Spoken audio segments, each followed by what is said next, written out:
Q. 3 taon tayong nagsama. Hindi posibleng wala kang nararamdaman para sa akin. Hindi posibleng wala kang nararamdaman para sa akin. Q. Tabi nga riyan. Ang lakas ng loob mong kalabanin ako. Fang Yuan, hindi ka pa ba tapos mag-eskandalo? Hiwalay na tayo. Si Gu Xiaopeng ang tunay kong mahal. Ang mga gusali sa Tangcheng Sub-District. 那可是江城最好的楼盘。 Ayaw ko nang tumira sa lumang barong-barong kasama mo.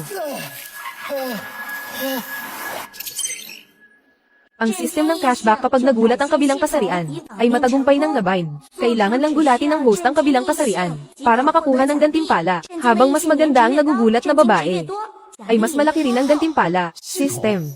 Basta magulat ang kabilang kasarian, ay makakakuha na ng gantimpala. Ito ang pinakamarangyang sales office ng residential area sa buong Jiangcheng. Tiyak na may magagandang ahente rito. Umalis ka. Bawal pumasok ang mga delivery rider dito. Pasensya na, hindi ako nagde-deliver ng pagkain. Naparito ako para bumili ng bahay. Alam mo ba, na ang mga bahay dito, ang pinakamura ay nagkakahalaga ng milyong-milyon.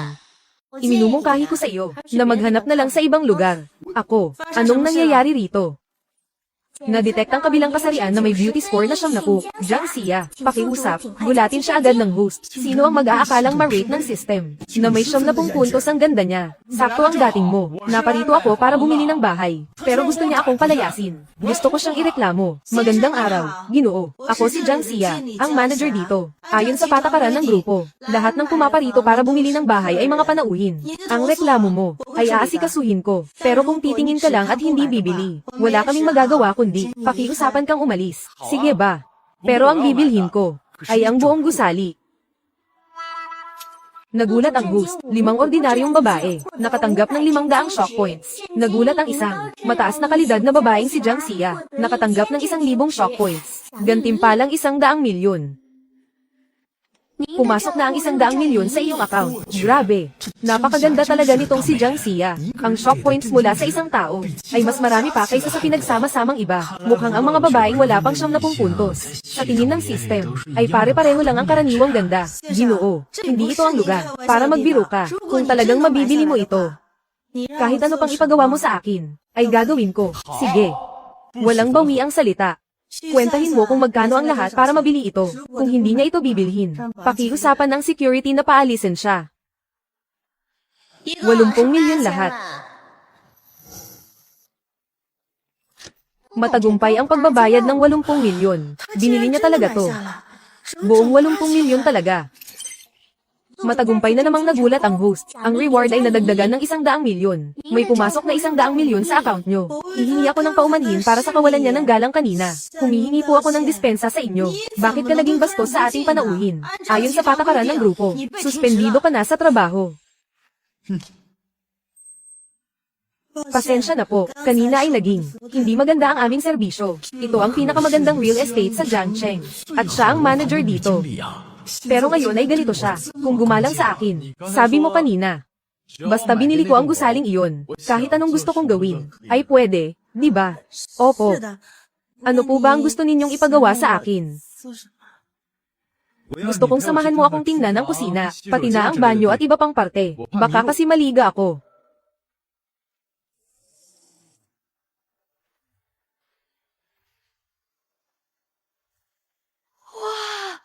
Ito na ang pinakamarangyang sub-district sa buong lungsod. Tama ka, kahit ang pamilyang Gunamin ay hindi madaling makabili ng bahay dito. Kung si Fang Yuan yan, hanggang tingin lang siya. Ate, tamang-tama ang dating mo. Yung sinasabi mong unit, na mura lang, available pa ba? Dinala ko ang girlfriend ko, para makakita naman ng magarang lugar. Huwag mo nang banggitin yan. May malaking kliyente kanina, na binili ang buong gusali. Dahil sa kanya, suspendido ako. Buong gusali. Imposibleng siya ay mula sa isang napakayamang pamilya. Kailangan kong makahanap ng paraan para makilala siya. Terra. Ito nga talaga ang Tangcheng Sub-District, kahit ang kwarto ay napakalaki. Ginoong Fang, sa dami ng pinuntahan natin kanina, nangangalay na ang mga binti ko.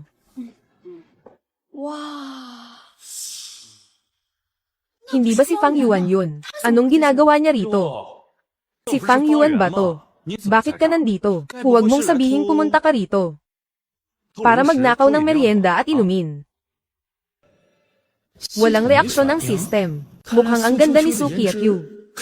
Ay hindi man lang umabot sa 70 puntos. Wala kang pakialam kung nandito ako. Wala akong panahon makipagdaldalan sa inyo. Ikaw ang manager dito, di ba? Nabalitaan ko na may isang tao na bumili ng buong gusali rito. Nasaan siya? Gusto ko siyang makilala. Bumili ng buong gusali. Hindi ba't ako yun? Hindi niya kayo haharapin. Maaari na kayong umalis. Ang lakas naman ng loob mo. Kung makapagsalita ka, akala mo ikaw ang bigating tao na yun. Mukhang naiirita si Fang Yuan sa 2 taong ito, at ayaw niyang ibunyag ang kanyang pagkakakilanlan. Ngayong araw ay mayroon kami mahalagang kliyente na dapat asikasuhin. Hindi pinapayagan ang anumang abala. Mangyaring bumalik na lang kayo. Kung ganoon, bakit siya pwedeng manatili rito? Ako kaya ang panganay na anak ng pamilyang Go. Talo pa ba ako sa kanya? Hindi ito bagay na pwedeng pakialaman ng batang Go. Guardia, paalisin ang bisita. Ikaw. Sige, tatandaan ko ito. Aalis na tayo. Ngayon ko lang nakitang napahiya si Gu Xiaofeng. Napakasarap sa pakiramdam. Xiaofeng. Bakit kaya ipinagtatanggol ng manager na iyon? Si Fang Yuan. Posible kaya na si Fang Yuan ang bumili ng buong gusaling ito. Paano mangyayari iyon? Noong mga taon natin sa kolehiyo, ano ba ang antas ng pananalapi niya? Sino ba sa buong paaralan ang hindi nakakaalam? Tingin ko sigurado, may relasyon sila ng babaeng manager na iyon. Kaya naman ganoon na lang siya ipagtanggol. Hindi ko akalain na si Fang Yuan, na kung umasta ay napakatapat, ay ganoong klaseng tao pala. Mabuti na lang at hindi ko siya sinagot, at sa halip ay pinili ko si Batang Go. Tayo na. Napakadaling kumita ng 200 milyon. Saan naman kaya ako susunod na pupunta? Para manggulat ng magagandang babae. Walang tao sa paligid. Ayon, meron pala. Tingnan mo ang lalaking iyon, nakasuot pa ng uniforme ng delivery rider. Halatang halata na. Titingin lang siya at hindi bibili. Tama nga. Tang. Bago ka pa lang dito, ibibigay ko na sa iyo ang customer na ito. Magandang araw po, Ginoo. Ikaw si Fang Yuan na kaklase ko, di ba? Natukoy ang kagandahang may puntos na 75. Ang katapat na kasarian, Tang Yuking. Mangyaring gulatin siya agad ng boost. Grabe! Hindi nga nagkamali na isa siya sa 3 pinakamagandang babae sa paaralan. Mas mataas pa ng 5 puntos kay Jiang Xia. Kailangan kong gumawa ng paraan para magulat siya. Ang liit nga naman ng mundo. Nagpa-part-time ako rito kamakailan. Nabalitaan kong mahirap na estudyante ka. Bakit ka napadpad dito? Kamakailan lang kasi. Kumita ako ng kaunting pera. Gusto kong bumili ng relo para pamporma sa sarili. Alin ba ang pinakamahal na relo ninyo rito? Samahan mo akong tingnan. Ang pinakamahal ay ang Patek Philippe na pinakatampok sa aming tindahan. Pero ang presyo nito ay aabot ng ilang milyon. Iminumungkahi ko sa iyo na hindi na kailangan ng mungkahi. Samahan mo na lang akong tingnan. Kahit alin na pinakamahal ay pwede na. Tama ba ang narinig ko?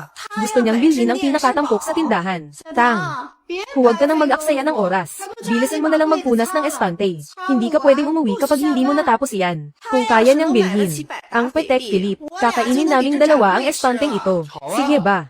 Gusto ko ngang makita kung paano ninyong dalawa kakainin ang espanteng ito. Kainin ninyo.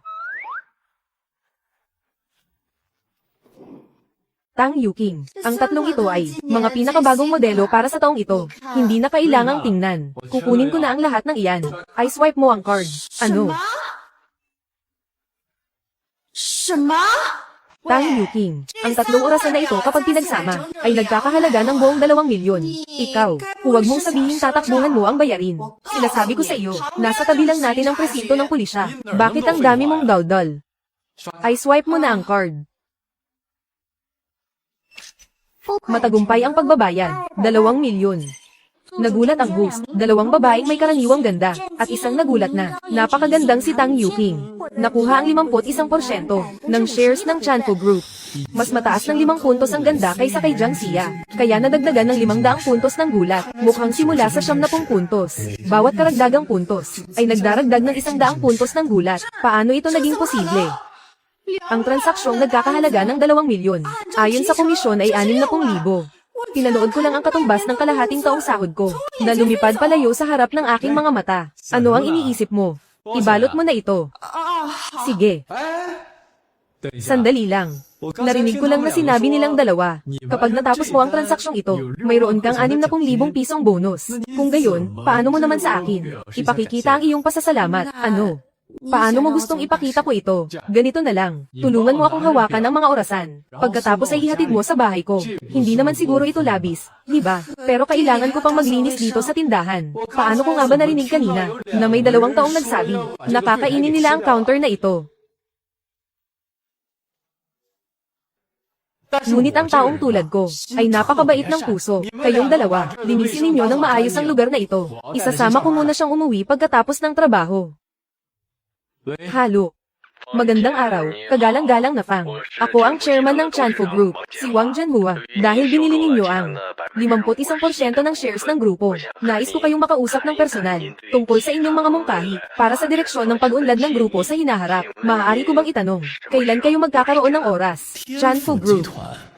Hindi ba sila ang developer ng Tancheng Sub-District? Sige. Magkita na lang tayo mamaya sa sales office ng Tancheng Sub-District. Fang Yuan. Pasensya na talaga, kasalanan ko, naging pabaya ako, at nag-apa sa may taniman ng bulaklak, kaya kailangan ko pang makigamit ng banyo mo. Walang anuman, hindi ba't magkaklase naman tayo? Fang Yuan, hindi ko akalaing napakayaman mo pala, narinig ko sa maraming tao sa paaralan, tungkol sa pag-iwan sa iyo ni Sukia Q, kaya akala ko. Pasensya na talaga, hindi ko sinasadyang banggitin ang bagay na iyon, ayos lang. Kaya pala napakaraming tao na ang nakakaalam. Sa totoo lang, para kay Sukia Q, matagal ko nang nakalimutan yun. Kung ganoon, may pagkakataon na pala ako. Ano, kasi, Fang Yuan, hindi ko alam kung angkop bang sabihin ito ngayon. Gusto kita. Mula pa noong unang taon natin sa kolehiyo, gusto na kita. Bakit? Ang gwapo mo kasi. Tsaka, napaka-trato mo ng mabuti kay Sukia Q. Naisip ko lang, kung may isang tao na mag-trato rin sa akin ng ganoon, napakasaya ko siguro. Pero, si Sukia Q lang ang nakikita ng mga mata mo noon. Kaya kinailangan kong itago ang nararamdaman kong ito sa aking puso. Fang Yuan. Pwede ba kitang maging kasintahan? Ganoon pala. Ang taong tunay na nagmamahal sa akin ay nasa tabi ko lang pala palagi. Oo naman. Pwede. Basta gusto mo. Magkakasama tayo habang buhay. Napakaganda naman. Kung ganoon. Halo. Fang Yuan. Iligtas mo ako. Ano? Manager Jiang. Sabi mo ang benta ng buong gusaling ito ay ikaw ang pumirma. Pero bakit ko nabalitaan na ang anak ko ang pumirma nito? Hawak ko pa ang kontrata ng pagbili ng bahay, kasama si Direk Fang. Gusto mo bang isumbong kita sa lupon ng mga direktor? Napaka-inosente mo naman. Ang tatay ko ay ang pangkalahatang tagapamahala ng departamento ng pagpapaunlad sa Chanfu Group. Ang paggawa ng peking kontrata ng pagbili ay napakadali lang gawin. Hulaan mo.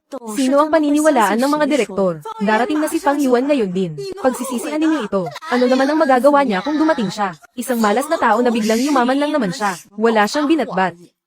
Sinasabi ko sa iyo, kapag dumating siya, papatumbahin siya ng tatay ko. Kasama mo. Kung magmamakaawa ka sa akin ngayon, baka sakaling, mapatawad ko pa ang pang-aagaw mo sa benta ko. Magbabayad kayo sa ginawa ninyo. Ayaw mo sa maayos na usapan. Dadaanin pala kita sa dahas.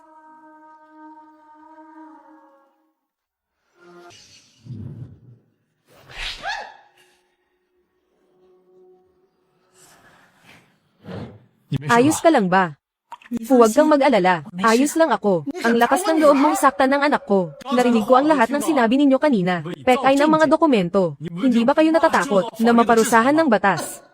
Wala kang pakialam. Ako ang pangkalahatang tagapamahala ng Departamento ng Pagpapaunlad sa Chanfu Group. Sinaktan mo ang anak ko. Pagsisihan mo ito. Sige nga. Gusto kong makita kung paano mo ako mapapagsisi. Mamaya lang. Ang tagapangulo ng Chanfu Group, dito siya pupunta para makipagkita sa isang espesyal na tao. Ang taong iyon, ang nagmamayari ng 51% ng mga bahagi sa Chanfu Group. Kapag nairita siya sa iyo, sa buong Jiangcheng, wala nang lugar na matitira para sa iyo. Sige, hihintayin ko. Tingnan natin kung paano mo ako mawawalan ng matitirhan. Manager Fang, mabuti pang umalis na muna tayo. Ang ganyang klaseng tao ay hindi natin kayang banggin. Huwag kang mag-alala, Manager Jiang. Kontrolado ko ang lahat. Akala mo ba dahil nabili mo ang buong gusali, ay kaya mo nang hamanin ang Chanfu Group? Papa, paalisin mo na sila agad. Nabalitaan ko kasi, na ang taong iyon ay gwapo at bata pa. Sige.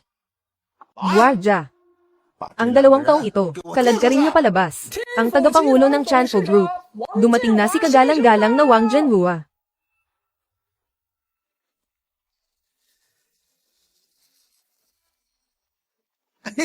Kagalang-galang na Wang, nandito na po kayo. Kagalang-galang na Fang, sa wakas ay nakaharap ko na rin kayo. Ang kamay ng tagapangulo, hindi ko yata kayang kamayan. Baka kapag kinamayan ko kayo, bigla na lang sa Jiangcheng, ay wala na akong mapuntahan. Ano na lang ang gagawin ko? Kagalang-galang na Fang, ang mga sinasabi niyo, ano po ang ibig sabihin niyan? Tatanungin mo siya. Manager Shu. Ano ang mga ginawa mo? Magsabi ka ng totoo sa akin. Kagalang-galang na Wang. Ako, lahat ng ito. Tagapangulo, ganito po ang nangyari. Noong nakaraang araw, bumili ng bahay si Manager Fang. At sa akin po siya bumili. Pero ipinilit ni Manager Shu na ang anak niya ang nakabenta nito. At saka, nememeke pa sila ng kontrata.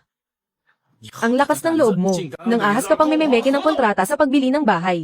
Ang reputasyon ng Chanfo Group ay tuluyan mo ng sinira, Tagapangulong Wang. Ayon sa mga patakaran ng Chanfo Group, ang ganitong uri ng gawi, anong parusa ang dapat harapin? Ayon sa patakaran ng Chanfo Group, ang pagnanakaw ng benta ng empleyado at ang pagsisinungaling sa pamunuan ay dapat tanggalin agad sa trabaho at ilagay sa blacklist ng industriya.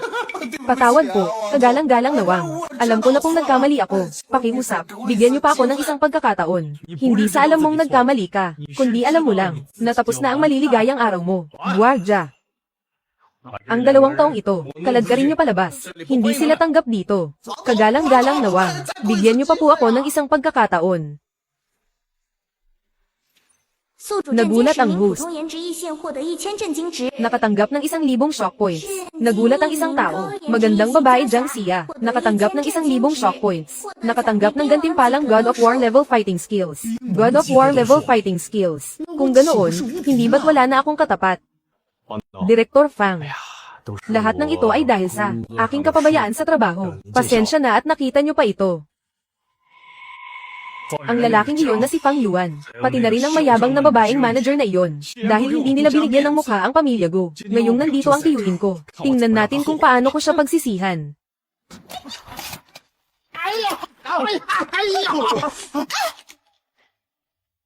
Kayo, ikaw, saan galing ang kulubing ito? Ang lakas ng loob mong hamarang sa daan ko. Hindi maaari, tiyuhin. Tiyuhin. Gu Xiaofeng, ang lakas ng loob mong sipin ako. Lalabanan kita. Huwag nyo nang saktan. Huwag nang lumaban. Para sa susunod na 10 taon, ang pangunahing direksyon ng pag-unlad ng grupo ay ganito. Pakiusap, tingnan ninyo. Ano ba ang alam ko sa mga bagay na iyan? Sige, gawin muna natin iyan. Ay oo nga pala, ang posisyon ng project manager, hindi ba't bakante iyon? Sa tingin ko si Jiang Xia ay mukhang bagay sa posisyong iyon. Kagalang-galang na Wang, nabalitaan ko na ang tungkol sa kakayahan mo sa negosyo. Kung ganoon, subukan natin.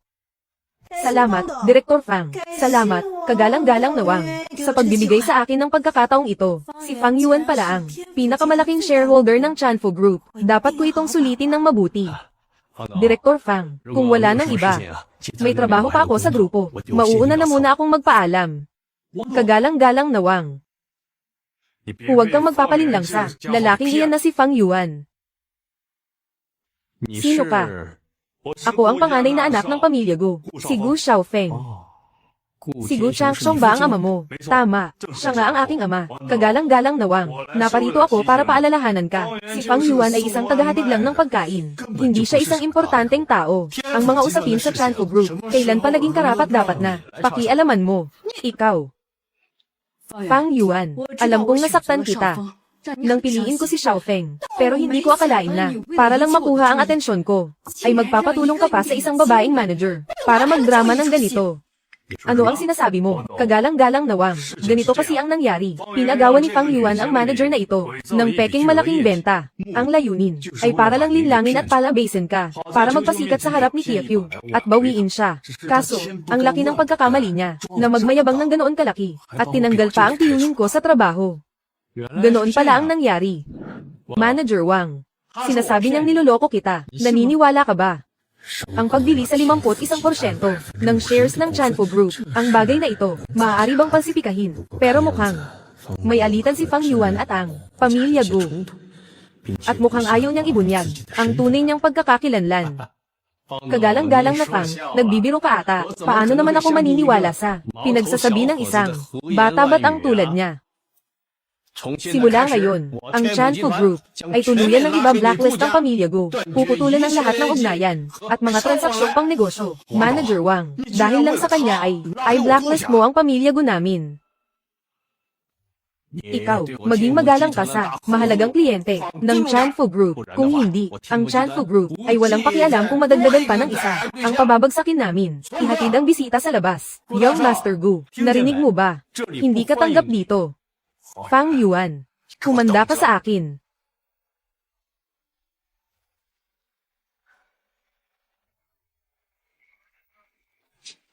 Galit na galit ako. Napahiya ako ng gusto sa harap ng maraming tao na blacklist na ng Chanfu Group ang pamilya Gu namin. Kahit anong sabihin ko ngayon, hindi na sila maniniwala.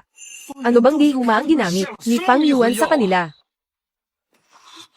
Xiao Feng, may naisip akong magandang ideya.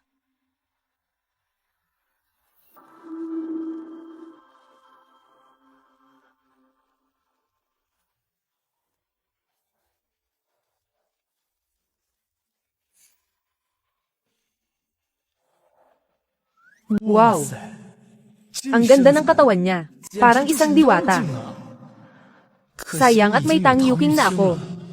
Tingin-tingin na lang muna. Jin, ulat mo naman ako. Bakit ang tahimik mong maglakad? Ang sinasabi mong pagganti sa kabutihan ko. Hindi naman siguro pag-aalay ng sarili mo, di ba? May girlfriend na ako. Hindi pwede yan. Ito. Hindi ko akalain na may nauna na pala sa akin. Pero, may iba pa akong paraan.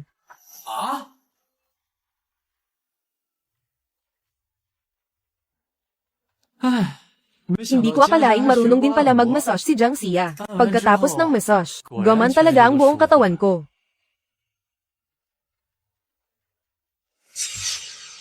Saan naman kaya ako susunod na makakahanap ng magagandang babae?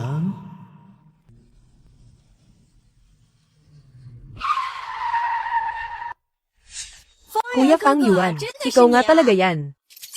Natukoy ang antas ng kagandahan na 76 na puntos. Ang babaeng si Zhu Lingling. Mangyaring gulatin siya agad ng host. Ikaw si Zhu Lingling. Grabe, ang antas ng kagandahan ni Linga ay umabot pala sa 76 na puntos. Ilang taon din tayong hindi nagkita. Lalo kang ang gumaganda. Kuya Fang Yuan, naaalala mo pa nga ako. Miss na kita. Mula noong ang papa mo ay naging matagumpay sa negosyo, lumipat na ang buong pamilya nyo, at nawalan na tayo ng komunikasyon. Libre sana kitang kumain. Huwag na. Papunta nga ako ngayon para dumalo sa isang charity auction banquet. Ganito na lang, isasama kita para kumain doon. Sakay na.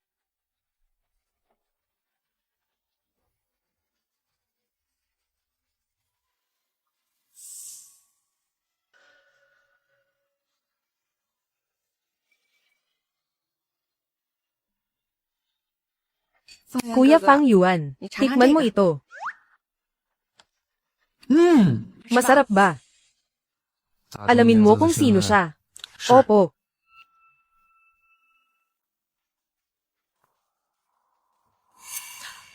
Papa. Siya si Fang Yuan, yung dating nakatira sa kapitbahay natin. Magandang araw po, Uncle Zhu. Fang Yuan. Ilang taon tayong hindi nagkita. Naging isa ka ng makisig na binata. Noong lumipat ka noon, nalungkot talaga ang Lingling natin ng napakahabang panahon. Papa, huwag mo nang sabihin yan, Lingling. Matagal tayong hindi nagkita. Pwede ba tayong uminom ng magkasama? Wang Xinyu. Pasensya na. Hindi ako umiinom ng alak. Hoy bata, isang hamak na delivery rider ka lang, di ba? Ipakikilala ko ang sarili ko. Ako ang batang Panginoon ng pamilyang Wang. Mabuti pang kilalanin mo ang sarili mo. Huwag mong hawakan ang taong hindi mo dapat hawakan. Ang tapang ng amoy ng selos Sa tono mong yan. Huwag mong sabihin nililigawan mo siya. Pero tinanggihan ka. Ikaw. Young Master Wang, magsisimula na ang auction. Pumasok na tayo agad. Fang Yuan, naging mapusok ka. Si Wang Xinyu ay ang panganay na anak ng pamilyang Wang. Ang kapangyarihan ng pamilyang Wang sa kabisera ay napakalaki. Ang kanyang ama, si Wang Zhenhua, ay ang mismong chairman ng Chanfu Group. Noong una, mahirap din para sa akin na kumapit sa pamilyang Wang. Bago ako nakabangon, si Wang Zhenhua, hindi ba siya yung magalang na lumapit sa akin sa sales office noon para pag-usapan ang direksyon ng pagunlad ng Chanfu Group sa hinaharap? Sandali lang. Ang mga upuan sa auction na ito ay kailangang i-reserve. May reservation ka ba? Wang Xinyu, ano bang ibig mong sabihin? Kailan pa nagkaroon ng ganitong patakaran? Ang auction na ito ay pagmamayari ng pamilyang Wang namin. Ang salita ko ang patakaran. Mayroon ka ba? Ikaw, nakikita mo lang na malapit kami ni Lingling sa isa't isa. Nagseselos ka na. No, ako, magseselos. Para makasali sa auction na ito, ang net worth mo dapat ay nasa 10 milyon man lang. Ano bang antas mo para kainggitan kita? Hindi naman kita pahihirapan. Kung may 10 milyon ka, hahayaan kitang maupo rito. Wang Xinyu, ano bang pinagmamalaki mo riyan? Alam mo namang si Fang Yuan ay 10 milyon. Maging matalino ka. Kung wala ka yan, lumayas ka na. Sinong nagsabing wala ako? May 1 bilyon sa card na ito. Kailangan ba nating i-verify ang pondo? I-verify mo. Titingnan ko kung hanggang saan ang kayang mong ipagmalaki.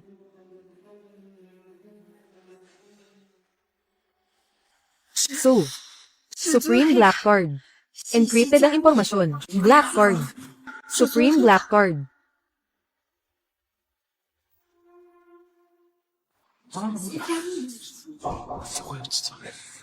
Supreme Black Card. Hindi ba para lang ito sa mga pinakamayayamang pamilya? Tama ba ang narinig ko? Grabe, hindi ko akalaing ang sistema ay tutulungan pa ako. I-upgrade ang bank card ko. Young Master Wang, kung may sakit ang tainga mo, dapat mo na yang ipagamot. Kuya Fang Yuan, masyadong kahanga-hanga ka naman. Mayroon ka palang Supreme Black Card. Maraming taon tayong hindi nagkita. Kung ikaw ay gumanda ng ganyan, bakit naman hindi pwede? Maging mas malakas din si Kuya Fang Yuan. Kuya Fang Yuan, sayang nga lang, may girlfriend na ako. Kung hindi, tiyak na magkakagusto ako kay Linga. Nagulat ang host, 11 ordinaryong babae, ang nagbigay ng 1,100 shock points. Nagulat ang magandang si Zhu Lingling, nakakuha ng 1,600 shock points. Gantimpala, Faiyu Entertainment, 70% ng mga CPHN. CPHN na naman, at umabot pa sa 70%. Ang lugar na ito ay talagang tamang-tama para sa akin. Hindi ako naniniwala. Peke sigurado ang black card mong yan. Wala ka talagang pera. Kung may pera ka talaga, gumastos ka ng ilang milyon para bumili ng ilang gamit sa auction. Wala kang pera. Pumunta ka rito pero hindi ka naman makikipagbid, di ba? Walang problema. Sakto namang pumunta ako ngayon. Balak ko ring bilhan si Lingling ng regalo para sa pagkikita namin. Huwag na, Kuya Fang Yuan. Hindi mo kailangang gumastos ng pera para rito. Oo nga, Xiao Fang. Hindi madali para sa lahat ang kumita ng pera. Makinig ka kay Tito. Humingi ka ng paumanhin kay Young Master Wang. Hindi naman nakakahiya yun, Tito Zhu. Huwag nang sabihin ng isang maliit na Young Master Wang na yan. Kahit pa ang tatay niya ang pumunta rito ngayon, hindi ko rin siya kakatakutan.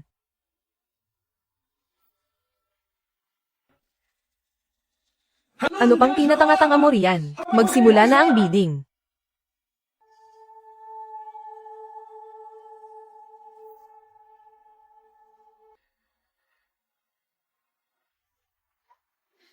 Mga kagalang-galang na panauhin, pakiusap, maupo na kayo. Magsisimula na ang auction ngayon din. Narito ang unang item, ang Tang Sankay. Ang panimulang bid ay 5 milyong yuan. Bawat dagdag sa bid ay hindi dapat bababa sa 10,000. 6 na milyon, 7 milyon, 8 milyon, ano? May naglabas ng Supreme Black Card, pero hindi man lang makasali sa bidding. Huwag mong sabihin, natatakot siyang mabuko na peke ito. Bakit kayo nagmamadali? Kapag tapos na kayong mag-agawan, saka ako magbibid. Magtataas ako, 9 milyon at 500,000. Magbibid ako ng 10 milyon. Tingnan natin kung ano ang gagawin mo ngayon. 20 milyon. 20 milyon. Nagpapanggap pa rin siya. Pagbayarin niyo siya agad. I swipe ang card. Matagumpay ang pagbabayad. Tunay nga pala ang Supreme Black Card. 11 kababaihan ang nagulat sa host. Mga babaeng may karaniwang ganda. Nakatanggap ng 1,100 puntos ng pagkagulat. Nagulat ang babaeng may angking ganda. Si Zhu Lingling. Nakatanggap ng 1,600 puntos ng pagkagulat. Gantimpala, 2 bilyong yuan. Gumastos ng 20 milyon para kumita ng 2 bilyon. Napakalaking pakinabang. Kailangan ko pang magpatuloy sa pagbili. Bakit kayo nakatunganga riyan? Ituloy nyo na. Ngayong araw, gusto kong mag-skylighting. Mag-skylighting. Ibig sabihin, kahit magkano pa, ang ibig ng iba, hihigitin niya ito ng mas malaking pera para makuha ang lahat ng mga item sa auction. Ang ikalawang item, ang Imperial Ring, na pares ng Paizio na nagdadala ng kayamanan. Bili. Ang ikatlong item, ang klorera ng kanta mula sa dinastiyang Song. Ang klorera ng mahabang buhay at swerte. Bili. Ang ikaapat na item. Bili. Ang ikalimang item. Bili. Susunod ay ang tampok na item sa pagtatapos. Ang Heart of Deep Snow. Ito ang huling obra ng sikat na Pranses na designer, na si Pierre. Ang panimulang bid ay 10 milyong yuan. Bawat dagdag sa bid ay hindi bababa sa 1 milyong yuan. Mula noong ikapitong item, wala nang nagugulat.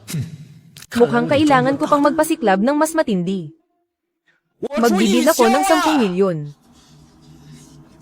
Sa wakas, naubusan ka rin ng pera, no? Ang mga naunang karaniwang item na iyon, kapag pinagsama-sama ay aabot sa 50 milyong yuan. Sa lagay mong iyan, gusto mo pang mag-skylighting. Humanda ka ng matulog sa kalye. Sinong nagsabing wala na akong pera? Natatakot lang ako na baka, ang susunod na numerong sasabihin ko, ay ikagulat ninyo ng gusto. Nagbibiro ka ba? Sino ba sa mga narito? Hindi ka naman mayaman. Para basta-basta mo na lang. Kaming takutin. 100 milyon. Kuya Fang Yuan, masyadong marami na ang regalo. Bawiin mo na yan. Oo nga, Xiao Fang. Sapat na ang pagpapakita mo ng intensyon. Itigil mo na yan. Huwag kayong mag-alala. Walang limitasyon ang pera ng kuya nyo. At saka, tingin ko ang kwintas na ito ay napakaganda talaga. Kapag isinuot mo, siguradong babagay sa iyo. I swipe ang card. Sige. Gusto kong makita kung gaano kalaking pera ang kaya mong gastusin para sa magandang babae. Kapag pumasok ang bayad mo, hihimurin ko ang sapatos mo. Sige ba? Halika rito. I swipe ang card. Matagumpay ang pagbabayad. Ginoong Fang, binabati kita. Ikaw lang ang nakabili ng lahat ng item sa auction na ito. Matagumpay mong nakuha ang lahat. Wow! Diyos ko, nagawa niya ngang makuha ang lahat.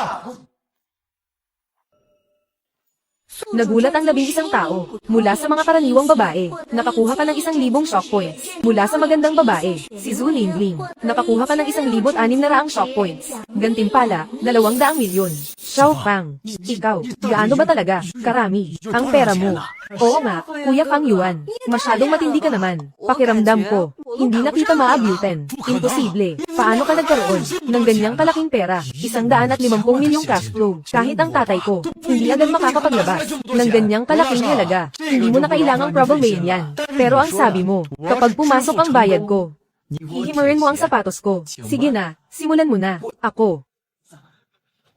Young Master Wang, ang tatay mo, si Chairman Wang, ay narito na. Mabuti. Kakampi ko talaga ang tadhana. Narito na ang tatay ko. Sa buong Jiangcheng, konti lang ang may lakas ng loob na lumaban sa tatay ko. Bata, humanda ka. Humanda kang matulog sa kalye mamayang gabi. At ikaw na may apelidong J. Ang magustuhan ko ang anak mo ay isang malaking swerte para sa kanya. Ngayong hindi ka marunong tumano ng utang na loob. Humanda ka rin. Humanda kang putulin ko ang lahat ng ugnayan ng negosyo sa pamilya niyo. Young Master Wang, isang pagkakamali lang ito. Misunderstanding lang po. Xiao Fang, Linga, mag-sorry ka agad kay Young Master Wang. Chairman Wang, hindi siya basta-bastang tao lang. Tito Zhu, huwag na kayong mag-alala. Kahit isa pa siya, hamak na Young Master Wang. Kahit ang tatay pa niya ang pumunta rito ngayon. Hindi ako natatakot sa kanya. Chan Fu Group. Narito na si Chairman Wang.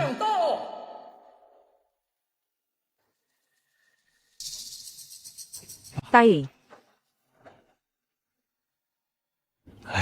Kagalang-galang na Fang, bakit po kayo narito? Dapat po ay, tinawagan niyo muna ako, para ako mismo ang sumalubong sa inyo. Kagalang-galang na Fang, biglaan lang ang punta ko rito ngayon. Sinamahan ko lang ang kaibigan ko na tumingin-tingin. Pero itong magaling mong anak, binigyan talaga ako ng isang matinding leksyon. Ano?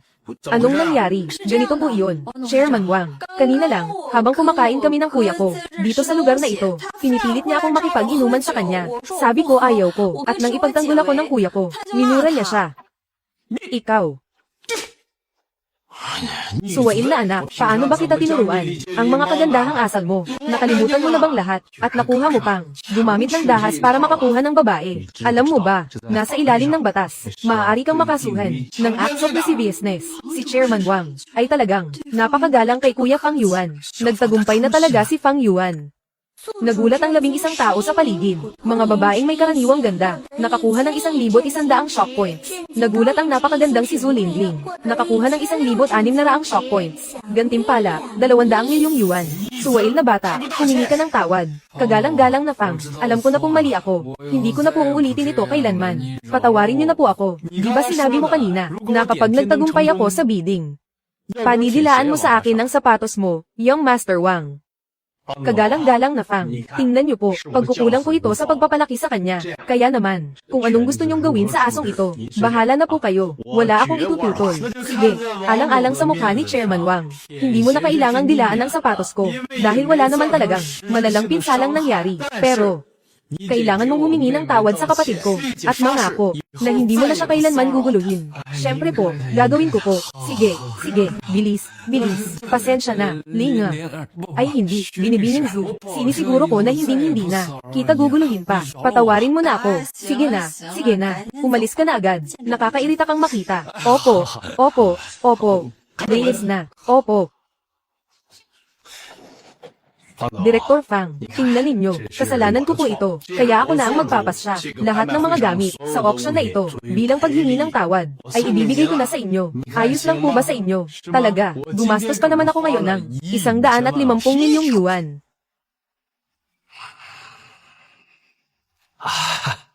Hayaan mo na, kasalanan naman talaga ito ng aking anak, bilang ama niya. Dapat lang akong parusahan. Tinatanggap ko ang parusa. Ayos ba? Sige. Dahil napakagalante ni Direktor Wang, tatanggapin ko na nga ito. Mabuti naman, mabuti. Siya nga pala. Siya si Zhu Guoli. Ang aking Tito Zhu. Siya at si Direktor Wang ay maaaring magkaroon ng pagtutulungan. Sa hinaharap, sana ay matulungan ninyo. Siya ng gusto. Kumusta po kayo? Ikinagagalak ko kayong makilala. Sana ay magtulungan tayo. Sige. Direktor Fang, ganito kasi yun. Mamaya po, pupunta ako sa isang handaan ng mga pinakamayayaman sa Jiangcheng. Maaari ko ba kayong anyayahan na sumama sa akin? Nandoon ang lahat ng pinakamayayaman sa Jiangcheng. Siguradong marami ring magagandang babae roon. Hindi ba't makakakuha ako ng mas maraming shock value mula sa kabilang kasarian? Sige ba? Sasama ako sa iyo. Sige, Kuya Fang Yuan, aalis ka na ba agad? Gusto ko pa sanang makasama ka pa ng matagal. Huwag kang mag-alala, Lingling. Kapag natapos na si Kuya Fang Yuan, tiyak na sasamahan kita. Siya nga pala, lahat ng mga gamit sa auction kanina ay ibinibigay ko na sa iyo. Ituring mo itong regalo ko sa iyo, at regalo rin para kay Tito Zhu. Sa susunod na, magkita tayo. Dapat mong isuot ang Heart of Deep Snow para makita ko. Paano naman mangyayari yun? Napakalaki ng halaga niyan. Hindi ko alam kung paano kita pasasalamatan. Sa pagitan nating dalawa, huwag mo nang isipin ang pasasalamat. Itinuturing naman kitang parang sarili kong kapatid. Sayang nga lang at may kasintahan na ako. Hayaan mo na. Ayos na rin ang maging kapatid mo. Sige na nga. Kuya Fang Yuan, ikaw ang pinakagusto ni Lingling. Aalis na ako.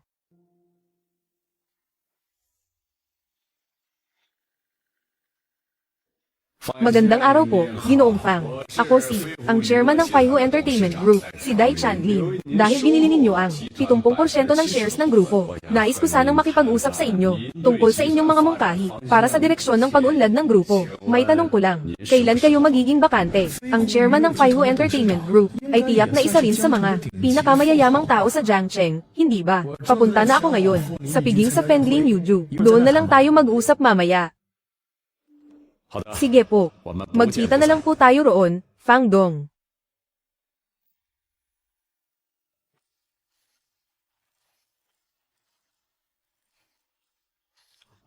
Direktor Fang, may aasikasuhin lang ako sandali. Maghintay ka muna rito. Walang problema. Sige, asikasuhin mo muna yan. Sige. Ito pala ang piging ng mga mayayaman. Mukhang napakarami nga. Tingnan natin kung may magagandang receptionist dito.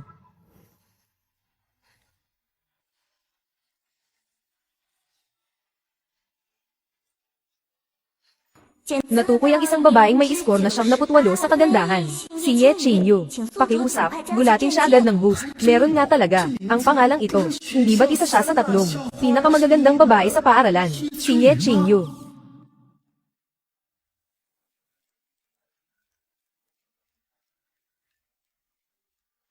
Ye Qingyu.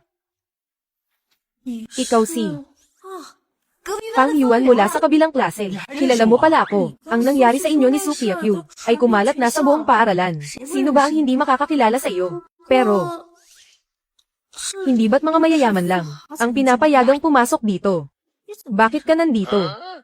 Huwag mong sabihin. Nagtatrabaho ka rito bilang gwardya. Ang mga gwardya, hindi sila maaaring kumain ng mga pagkain dito. Kapag nahuli ka, tiyak na, masisante ka. Ibalik mo na yan agad. Mabuti na lang at ako ang nakakita sa iyo. Kundi ay yari ka talaga. Sa totoo lang, hindi ba posibleng naimbitahan talaga ako rito? Ikaw, naimbitahan, asa ka pa. Ang siga ng Jiangsheng University, si Dai Yuanjia.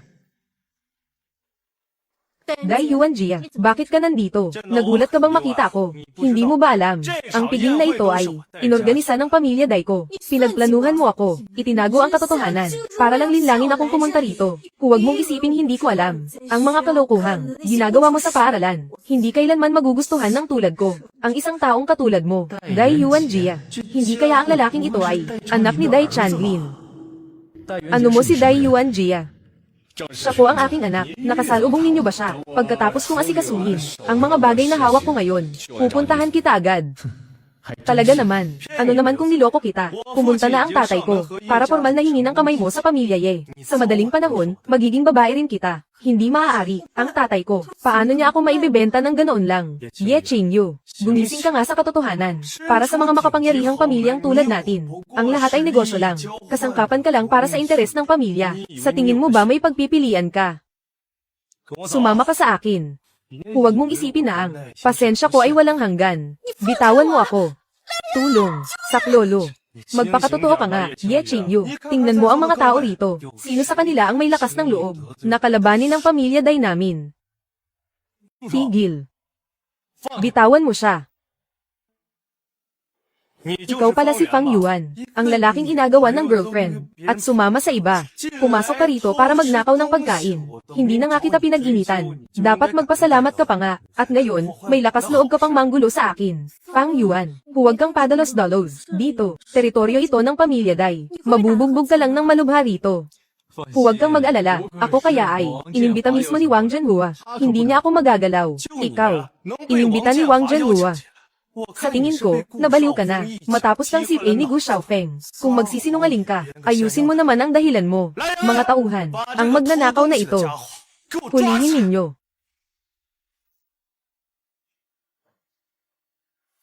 Huwag. Dai Yuanjia, pakawalan mo siya. Sasama na ako sa iyo. Ngayong nagmamakaawa ka na. Huli na ang lahat. Bugbugin ninyo.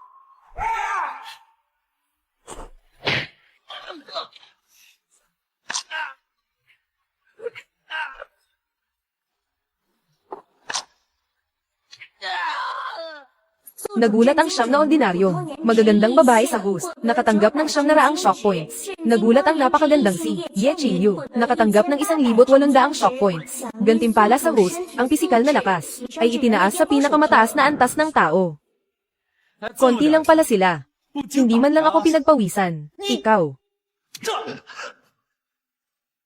Ate. Ayos ka lang ba? Ayos lang ako, Fang Yuan. Masyado kang padalos-dalos. Ang mga gwardya ng pamilya Dai ay, hindi lang ganito karami. Kapag dumating na ang iba pa, hindi sapat ang galing mo sa martial arts para malutas ito.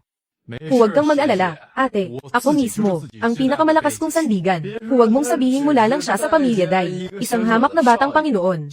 Kahit ang tatay pa niya ang pumunta rito, wala pa ring silbi. Ang lakas ng loob mong saktan ako. Sa buong buhay ko, ngayon lang ako napahiya at nasaktan sa harap ng marami. Humanda ka sa akin. Tatawag ako ng tao ngayon din. Tiyo, may magnanakaw dito. Nagnanakaw ng pagkain. At sinaktan pa ako. Pumunta ka rito bilis. Baliin natin ang mga binti niya ngayon. At patakasan siyang gumagapang palabas dito. Ang pangalawang Panginoon ng pamilya Dai, si Dai Wulen. Isa siyang retiradong, veteranong sundalo ng Special Forces. Kaya niyang magbaluktot ng bakal gamit ang kanyang mga kamay. Dai Yuan Jia. Huwag kang sumobra. Ano naman kung sumobra ako? Ano ang magagawa mo sa akin? Ano ang magagawa ko sa iyo? Sige, ipakikita ko sa iyo ngayon kung ano ang mangyayari sa iyo. Napakalakas naman ng puwersang iyon. Iyong bata, mula ka ba sa isang nakatagong makapangyarihang pamilya, na tagapagmana? Hindi ba itinuro sa iyo ng mga nakatatanda, ang pinakapangunahing kagandahang asal? Kagandahang asal. Tanungin mo ang mabait mong pamangkin, at malalaman mo, nang aagaw ng babae sa gitna ng araw. Ano? May katarungan pa ba sa pamilya Dai ninyo? Ang pamilya Dai ko, at ang kasunduan sa kasal sa pamilya Ye, ay hindi sakop ng isang magnanakaw na tulad mo. Huwag kang makialam, estranghero. Sige, ibig sabihin, wala na tayong dapat pag-usapan pa, di ba? Laban na. Hinto. Huwag kayong magkamali. Huwag kayong magkamali. Ganito iyon. Ako si Wang Jianhua, ang pinuno ng pamilya Wang. Kagalang-galang na Fang, ay ang aming shareholder sa Chanfu Group. Ngayong araw, isinama ko siya rito para makakilala ng ilang kaibigan. Isang malaking pagkakamali lang ito. Huwag kayong magpadalos-dalos. Ano? Fang Yuan, totoo pala ang lahat ng sinabi mo. Paano nangyari iyon? Siya ba talaga ang isinama ni Wang Jianhua rito? Nagulat ang siyam na kababaihan sa host. Mga kababaihang may karaniwang ganda. Nakakuha ng 700 puntos ng gulat. Nagulat ang napakagandang babae. Si Ye Qingyu, nakakuha ng 1,800 puntos ng gulat. Gantimpala, 200 milyong yuan. Anong nangyayari rito? Hindi ba't sinabi mo kanina na magnanakaw siya? Ako, Sinta. Hindi ko lang nalaman ang buong katotohanan, kaya nakisali lang ako nang walang alam. Ang kagandahang asal na itinuro ko sa iyo. Nakalimutan mo na ba ang lahat, bata? Pasensya na talaga. Kakulangan ito sa disiplina ng pamilyang Dai namin. Kaya nagkaroon ng ganitong kalaking hindi pagkakaunawaan. Ano kaya kung ganito na lang? Magbigayan tayong dalawa. Ibalik mo si Binibining Ye Qingyu sa pamangkin ko, at uutusan ko naman ang tanggang pamangkin kong ito na humingi ng tawad sa iyo. Ano sa tingin mo? Pangalawang tiyo, ano ba ang sinasabi mo? Pakihihingi mo ako ng tawad sa kanya. Manahimik ka. Hindi ka pa ba sapat na napahiya? Ye Qingyu. Pati na rin ikaw, Fang Yuan. Dahil sa inyo kaya ako nagmukhang tanga. Hindi pa tayo tapos. Fang Yuan, hindi ko talaga akalain na ikaw pala ang pangunahing shareholder ng Chanfu Group ngayong araw. Salamat sa pagliligtas mo sa akin. Sa susunod, ililibre kita ng pagkain para makabawi sa iyo. Ito na ba talaga ang tadhana ko, ang may kasal kay Dai Yuan Jia? Kung ang nakatakda sanang ikasal sa akin ay si Fang Yuan, sana nga ay ganoon na lang. Kung ibibigay ko si Ye Qingyu, paano ko pa mapapataas ang shock points ko? Hindi maaari, talagang hindi kumisat mura ang ugali at ginagawa nitong si Dai Yuan Jia. Bata, huwag mong sabihin iniisip mong ang pamilyang Dai ay madaling apihin at hindi lalaban.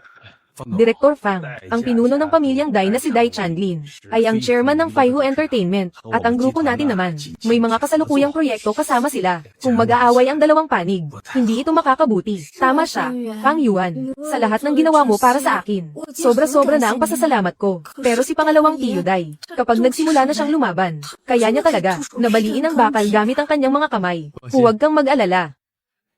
Ay lalatag ko na ang salita ko rito ngayon. Sino man ang manggahas na pilitin si Ye Qingyu na magpakasal kay Dai Yuan Jia, kahit pa ang tatay niya ang pumunta rito. Walang silbi yan. Ginawa niya talaga ito para sa akin. Sige.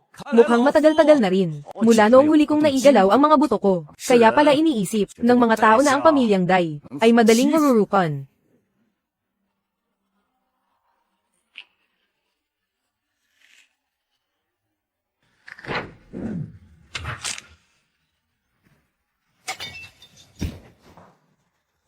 Ginamit ko na ang buong lakas ko. Pero nagagawa niya pa rin makipagsabayan sa akin nang walang kahirap-hirap. Paano nangyari ang ganito? Matanda. Lakasan mo pa nga. Ang ganitong lakas ba ay para lang kilitiin ako. Kung hindi mo pa seryosohin, ipapakita ko na sa iyo ang tunay na lakas ko. Hindi ko akalain ang panloob mong lakas ay umabot na sa antas ng dragon. Ano? Kahit pala si pangalawang tiyo Dai ay hindi katapat ni Fang Yuan. Gulat na gulat ang host. Siyam na ordinaryong babae, nakatanggap ng 700 puntos ng pagkagulat. Nagulat ang napakagandang si Ye Qingyu, nakatanggap ng 1,800 puntos ng pagkagulat. Gantimpala, banal na kasanayan sa panggagamot. Ang antas ng panggagamot ng host ay umabot na sa pinakamataas na antas sa mundong ito. May bagong gantimpala na naman. Kung ganoon, hindi ba't isa na akong dakilang manggagamot ngayon? Ikalawang tiyo, ayos ka lang ba? Itoy. Inaamin ko, pagdating sa talento sa sining ng pakikipaglaban, maituturing kang isang henyo. Tinatanggap ko ang pagkatalo ko ng buong puso, ngunit ang pakikipagkapwa-tao sa lipunan ay hindi tungkol sa patayan at labanan, kundi tungkol sa pakikitungo at koneksyon. Alam mo ba na noong mga nakaraang araw, palagi akong nagmumuni-muni sa katahimikan. Ngayong araw, bakit ako dumalo sa marangyang piging na ito? Bakit nga ba? Dahil dito sa Jiangcheng, may lumitaw na isang napakapangyarihang tao nang walang ingay. Binili niya mula sa pamilya Dai namin, ang Faihu Entertainment Group. 70% ng mga bahagi nito sa mga mata ng taong iyon. Ang Chanfu Group ay parang langgam lamang. Ang panganay kong kapatid na si Dai Changlin ay kasalukuyan ding nagmamadaling pumunta rito para lamang salubungin ang makapangyarihang taong iyon. Nang walang ingay ay binili niya ang Faihu Entertainment. 70% ng mga bahagi, kahit magsama-sama pa ang lahat ng mayayamang pamilya rito. Natatakot akong wala pa rin silang laban. Ikalawang tiyo, totoo ba ang sinasabi mo? May ganoon palang kakampi ang pamilya Dai natin. Tiyak na totoo. Kung hindi, bakit ang papa mo ay nagmamadaling? Patawag ako rito para maramdaman ng makapangyarihang taong iyon ang mainit na pagtanggap ng pamilya Dai. Sino ang mag-aakala na may ganoong tao? Nalilito sa Jiangcheng. Ang paraan ng pagkilos na ito, bakit kamukhang kamukha ng kay Director Fang? Talagang tinutulungan ako ng langit. Hoy, tagahatid ng pagkain. Makinig kang mabuti. Ngayon ay may sumusuporta na sa amin. Kapag dumating na ang makapangyarihang taong iyon, pababayaan kitang mamuhay sa lansangan. At ikaw din, Ye Qingyu. Kapag nakapasok ka na sa pinto ng pamilya ko, ipakikita ko sa iyo kung paano sumuko sa akin. Pakakainin kita ng pagkain ng aso at patutuluyin sa kulungan ng aso. Sige ba? Bibigyan kita ng pagkakataon ngayon. Tawagin mo agad si Dai Changlin dito. Tingnan natin, sino sa ating dalawa ang titira sa kulungan ng aso. Malapit ka nang maging isang asong walang tirahan. Kailangan ba ng pamilya Dai namin ang pagkakataon mula sa iyo? Halo, Papa. Ang bagong kasosyo ng Chanfu Group ay nanggugulo sa piging natin. At sinaktan pa ang ikalawang tiyo ko. Magmadali kayong pumunta rito para hindi siya makahadlang. Ang mga mata ng makapangyarihang taong iyon. Fang Yuan, tumakbo ka na, bilis. Ayokong madamay ka pa. Director Fang, ang makapangyarihang taong sinasabi ni pangalawang Master Dai. Ikaw ba talaga iyon? Faihu Entertainment Group, dumating na si Chairman Dai Changlin. Anong nangyayari dito, Papa? Sa wakas dumating ka rin. Ang lalaking ito, binugbog niya kami ng tiyuhin ko, at sinaktan kaming dalawa. Fang. Director Fang. Kayo po pala ang bumili ng Faihu Entertainment na may 70% shares. Director Fang, tama. Ako nga. Binugbog ko rin ang anak mo at ang kapatid mo. Gusto mo ba ng paliwanag? Ang dakilang taong iyon ay si Fang Yuan pala talaga. Hindi maaari. Paano nangyari iyon? Siya talaga. Nagulat ang 9 na tao sa host. Mga babaeng may karaniwang ganda. Nakatanggap ng 900 puntos ng gulat. Nagulat ang napakagandang si Ye Qingyu. Nakatanggap ng 1,800 puntos ng gulat. Gantimpala, 2 bilyong yuan. Isang malaking pagkakamali ito. Sa sitwasyong ito, tiyak na may hindi pagkakaunawaan. Tiyo Dai. Makinig ka sa akin. Nagkataon lang na nagkita kami rito ni Fang Yuan. Lapastangan. Alam ko na nga ba, hindi ko dapat ipinagkatiwala sa iyo ang pamamahala sa piging na ito. Nang agaw ka ng babae, nang insulto ng panauhin, at niloko mo pa ang tiyuhin mo para makipag-away. Gusto mo bang mapahiya ang pamilya Dai natin sa buong Jiangcheng? Director Fang, hindi ko akalain.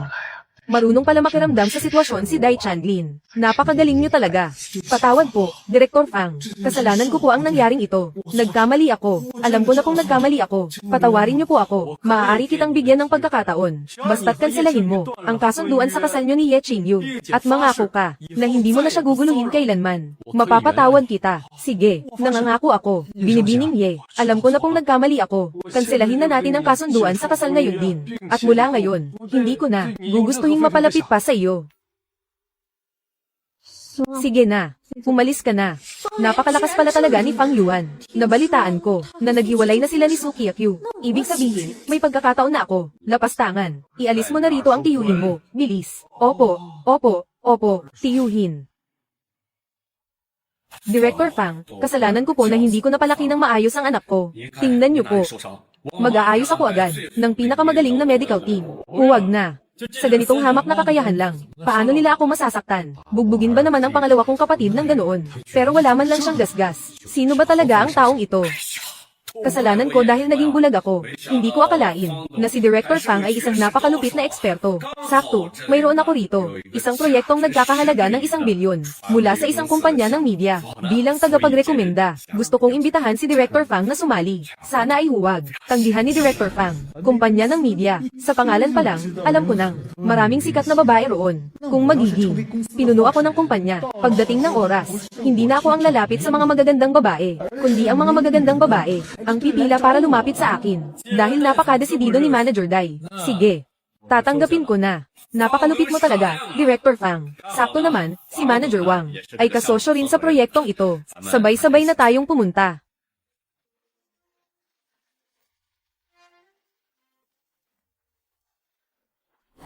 Director Dai, ito ba ang sinasabi mong bagong kasosyo? Bakit mukha lang siyang estudyante sa kolehiyo? Ang pinag-uusapan natin ay mga proyektong nagkakahalaga ng 100 milyon. Wala akong oras para makipagbiruan sa inyo. Nintek ang antas ng kagandahan na 73 puntos. Ang babaeng si Luo Shuning. Pakiusap sa host, gulatin siya sa lalong madaling panahon. Hindi ko akalain na sa pakikipag-usap sa proyekto, may sorpresa pa palang naghihintay. Director Luo, ganito iyon. Manager Luo, may kasabihan sa China. Huwag mong husgahan ang aklat sa pabalat nito. Ganito, diretsuhin mo na ako. Magkano pa ang kailangan ninyo? Panimulang pondo, 200 milyon. Hindi pa kasama ang mga hindi inaasahang pangyayari sa kalagitnaan. Sa ligtas na pagtansya, pinakamainam ang 400 milyon. Kaya mo ba maglabas ng ganyang kalaking pera? Paano kung sabihin ko sa iyo na kaya kong maglabas ng 600 milyon? Nagbibiro ka ba? Kami ni na Director Dai at Director Wang ay nagpakapagod ng 1 buwan para lang makalakam ng 600 milyon.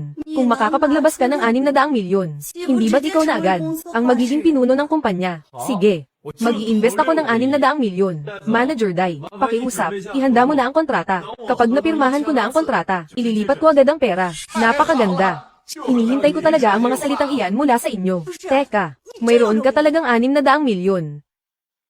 Teka, mayroon ka talagang 600 milyon. Director Luo, ang aming Director Fang, ay hindi kailanman nagmamayabang. Hindi lang iyon, gusto ko lang ng mga share. Sa pang-araw-araw na pamamahala ng proyekto, hindi ako makikialam. Director Fang, hayaan mong humingi ako ng tawad. Para sa kawalan ko ng galang kanina, ikaw ang tunay na mayaman. Nagulat ang host, ang magandang babaeng si Luo Shuning, ay nagbigay ng 1,300 puntos ng gulat. Gantimpala, God level na kasanayan sa musika. Kahit anong mangyari sa host, ang kakayahan sa musika, ay umabot na sa rurok ng kakayahan ng tao. Masayang pakikipagtulungan. Director Fang, kusang loob kong ibibigay ang bahagi ng tubo sa iyo. Sa ganitong paraan, magkakaroon ka sa proyektong ito ng 51% ng mga share. Mayroon kang ganap na kapangyarihan sa pagpapasya, ang karapatang magpangalan sa bagong kumpanya. Hayaan nating si Director Fang ang magpasya. Okay. Hindi ko akalain na darating ang araw na si Director Wang ay magsisipsip din sa iba. Gayunpaman, maganda nga ang mungkahing ito. Sumasang-ayon ako. Sumasang-ayon din ako. Hayaan mong mag-isip ako. Ang pangalan ng bagong kumpanya. Bakit hindi natin tawagin Tianyuan Media? Ano sa tingin nyo? Tianyuan Media. Magandang pangalan. Sana ay maging matagumpay ang pagbubukas ng Tianyuan Media. Director Luo, may iba ka pa bang kailangan? Gusto kong tulungan mo ang Luo Group. Ang Luo Group, dahil sa problema sa cash flow, ay nagkaroon ng krisis. Nitong mga nakaraang taon ay unti-unti na itong bumabagsak. Ang proyekto ng Tianyuan Media, ang huling pag-asa ko. Ngunit ang pagsisimula ng proyekto, ay nangangailangan ng oras. Hindi ako sigurado kung ang grupo, ay makakatagal hanggang sa oras na iyon. Kaya, gusto kong hilingin kay Director Fang na iligtas ako. Pagkatapos ng mahabang usapan, manghihiram ka lang pala ng pera sa akin. Maitutulong ko naman iyan. Pero, anong mapapala ko rito? Ibibigay ko ang 15% ng mga share ng Tianyuan Media para magkaroon ka ng ganap na kontrol. Walang interes. Sina Wang Jianhua at Dai Chanlin ay mga tao ko. Kahit wala ka, makukuha ko pa rin ang ganap na kontrol. Ang Luo Group ay ang pinaghirapan ng lolo ko. Hindi ko hahayaang masira ito sa mga kamay ko. Basta't mapapahiram mo ako ng pera, handa akong gawin ang kahit ano. Ang malamig na babaeng presidente ng Luo Group ay talagang kusang loob na nagpapalakas sa akin. Ano bang iniisip mo? May girlfriend na ako. Ngunit ang Luo Group, naaalala kong gumagawa ng mga laro. Medyo malaki rin ang kita tungkol sa Luo Group. Dati nga ay naisipan kong bumili ng mga share doon. Ngunit dito, hindi masyadong maginhawang mag-usap dito. Ganito na lang. Ngayong gabi, Pumunta ka sa bahay ko. Doon natin pag-usapan ng detalyado. Sige.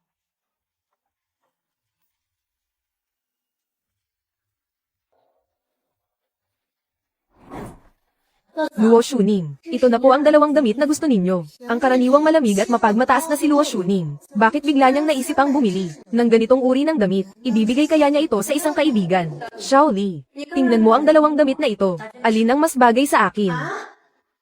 Diyos ko. Hindi kaya na mamalikmata lang ako. Isusuot talaga ni Luo Shuning ang damit na ito. Ang imahe niya bilang malamig na babaeng CEO. Tuluyan ng gumuho. Naaalala ko, hindi ba't may kasintahan ka? Paano mo ba karaniwang pinapasaya ang kasintahan mo? Luo Shuning, huwag mong sabihin, in love ka na.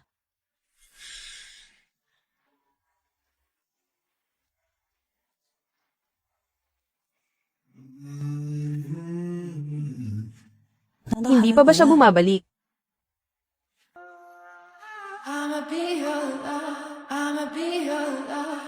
Stone cold out of sight. Too dark to face the light. Unang beses kong magsuot ng ganitong damit, hindi ko akalaing ganito pala ito kasikip. Kung alam ka, Luo Shuning, para sa Luo Group ng iyong lolo.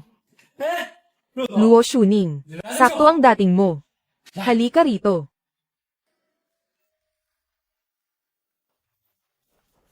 Huwag ka nang tumayo lang dyan. Hindi na ako makapaghintay. Ang taong ito, mukhang bata pa naman. Hindi ko akalaing sa likod ng mga eksena. Ganito pala siya kalikot maglaro. Hindi na. Makapaghintay. Oo. Huwag ka nang tulala dyan. Bilis.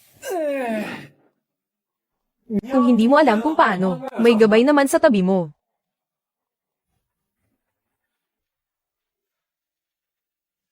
Ito ay, masahe lang naman, di ba? Oo naman. Siyempre masahe lang. Ano pa ba ang iniisip mo? Luo Shuning, may iba ka bang iniisip? Si Jiang Xia nitong mga nakaraang araw, ay abala sa pag-asikaso sa development department, kaya hindi siya makakarating. Sakto namang kailangan ko ng magmamasahe sa likod ko. Ikaw. Mamasahe na kung mamamasahe.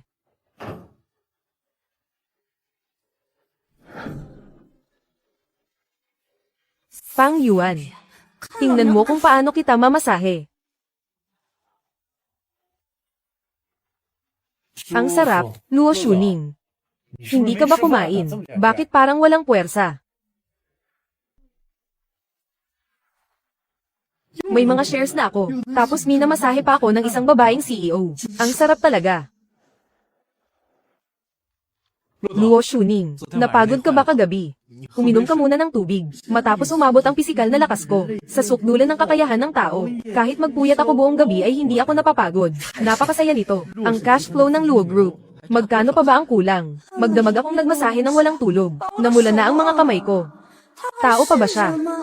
Hindi pwede, kailangan kong humingi ng mas malaki, 500 milyon. Sige. Naipadala ko na, ayon sa market value ng Luo Group. Sa pagkakataong ito, mukhang mabibili ko na, ang 40% ng mga bahagi.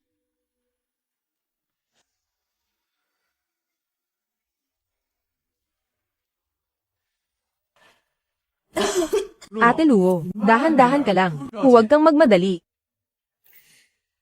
Diyos ko, akala ko nga 5 lang ang may utang ko, para lang makaraos sa kagipitan. Hindi ko akalaing siya pala ay, diretsyong magbibigay ng 50. Ito, ay sapat na para direktang malutas, ang lahat ng problema sa pondo. Nagulat ang host, ang magandang babaeng si Luo Shuning, ay nagbigay ng 1,300 puntos ng gulat. Gantimpala sa host, ang antas ng kakisigan, ay lubhang tataas. Lubhang tumaas ang kakisigan. Kung ganoon, hindi ba't naging kaakit-akit na ako? Sakto, masubukan nga kay Luo Shuning. Bakit parang pakiramdam ko, lalong naging gwapo si Fang Yuan? Dahil kaya ito sa, tinulungan niya akong iligtas ang Luo Group. Bakit parang napakakaakit-akit niya? Ang bilis ng tibok ng puso ko. Mukhang ang karisma ko ngayon, ay talagang mataas na. Ate Luo, anong nangyari sa iyo? Hindi kaya. May gusto ka na sa akin. Ikaw, anong pinagsasabi mo? Kaya lang naman ako ganito, ay dahil nakahiram ako ng pera. Masaya lang ako, pero kagabi. Hindi naman ganyan ang ugali mo ah. Ikaw. Aalis na ako. Ililipat ko sa iyo ang mga bahagi sa lalong madaling panahon. Sige, mag-ingat ka sa daan, hindi na kita hahatid. Ikaw. Kainis naman. Hindi man lang marunong maawa sa akin. Bakit naman ako magkakagusto sa lalaking ito? Fang Yuan. Sa wakas ay nahanap din kita. Fang Yuan. Sino siya? Siya. Ikaw ay si Ate Luo ng Luo Group. Bakit ka kasama ni Fang Yuan? Kasosyo ko sa negosyo si Ate Luo. Mag-i-invest ako sa grupo nila. Qing Yu. Pumunta ka rito para hanapin ako. May problema ba? Kagalang-galang na Fang. Kumusta po kayo? Ako ang tatay ni Ye Qing Yu. Maraming salamat sa pagtulong ninyo sa aking anak na babae noong nasa piging. Ayos lang po ba kayo? Dati ay gusto mong ipakasal si Qing Yu kay Dai Yuan Jia. Pagkatapos kong sirain ang planong iyon, ngayon ay bumaligtad ka bigla at nagpapasalamat pa sa akin. Ang pamilya Ye ay talagang kawili-wili. Fang Yuan, alam ko na kung ano ang nangyayari. Balita ko ay may malubhang karamdaman. Ang matandang ginoo ng pamilya Ye. Marami na silang hinanap na sikat na doktor. Ngunit hindi pa rin siya napapagaling. Kung mawawala ang matandang ginoo ng pamilya Ye, ang Halijing ito, maraming mayayamang pamilya, ay nagmamasid na parang tigre sa pamilya Ye. Kaya naman, naisip ni Ye Fengs na, sa pamamagitan ng alyansa sa kasal, upang makuha ang tulong ng pamilya Dai. Pero base sa sinabi mo kanina, sinira mo ang planong ito. Ganoon pala. Nakita ni Ye Feng sa piging kung gaano ako kalakas. Kaya gusto niyang humingi ng proteksyon para sa pamilya Ye. Inilabas ang misyon ng sistema, pakiusap, host, pagalingin ang sakit ng matandang ginoo ng pamilya Ye. Maaari mong makuha ang dobleng puntos ng pagkagulat mula kay Ye Qing Yu. Dobleng puntos ng pagkagulat. Hindi ba't nangangahulugan iyon ng dobleng gantimpala? Fang Yuan. Kamag-anak ko pa rin sila. Hindi ko kayang panoorin na lang na bumagsak ang pamilya Ye. Basta't handa mo akong tulungan. Gagawin ko ang kahit anong ipagawa mo sa akin. Ikaw. Qing Yu, anong pinagsasabi mo riyan? May girlfriend na ako. At ikaw din. Anong ginagawa mo? Walang namamagitan sa ating dalawa. Walang nangyari sa atin. Mayroon na akong kasintahan. Pumunta ka na sa kumpanya ngayon din para ayusin ang mga problema mo.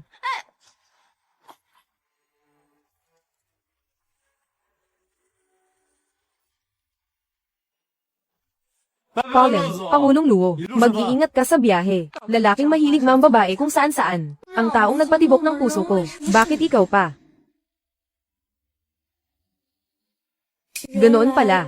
May kasintahan na pala si Fang Yuan. Pero bakit nasasaktan ako ng ganito? Qing Yu. Tungkol sa problema ng pamilya Ye. Tiyak na tutulong ako. Magkaklase naman tayo, di ba?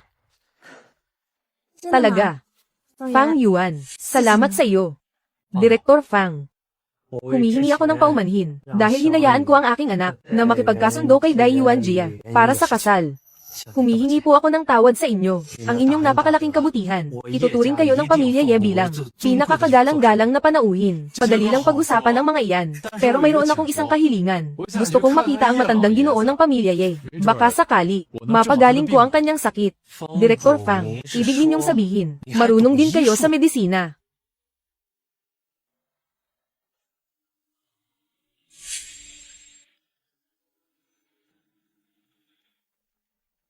Humihina na ang tibok ng puso niya. Kailangang magsagawa ng CPR ngayon din.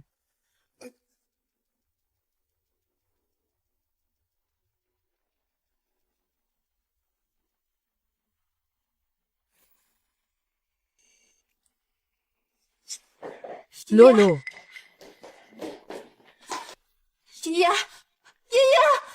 Ginoong Ye. Binibining Ye. Patawad po. Ginawa na namin ang lahat ng aming makakaya. Pumanaw na ang matandang ginoo ng pamilya Ye. Paano na ang misyon ko?